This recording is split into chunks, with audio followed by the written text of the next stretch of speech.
Part 2. You may recall that Pittsburgh Synagogue, the Tree of Life Synagogue, 5 years ago had to deal with a shooting. 11 people died. Robert Bowers, 56, went into the synagogue with the purpose of shooting Jews. That was his intent. And it's on camera. He is now facing the death penalty. He claims he's not guilty.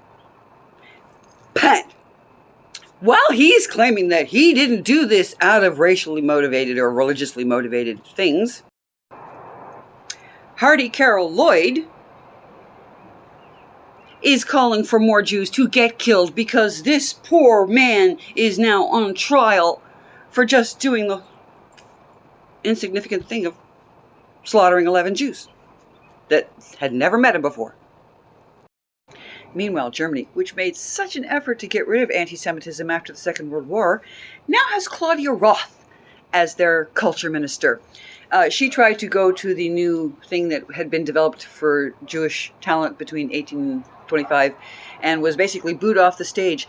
She allowed 𝑇ℎ𝑖𝑠, an Indonesian artist, to come and said it wasn't anti-Semitic to have pictures that showed Jews with fangs and their fedoras labeled SS, or Israeli soldiers with the faces of pigs and then Mossad on their helmet. She isn't willing to do anything towards combating BDS.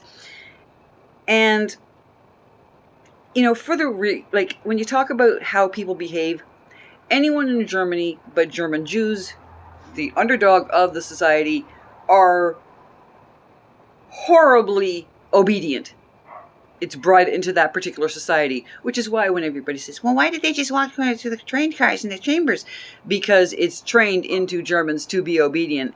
And Jews will be obedient to the point of their own detriment.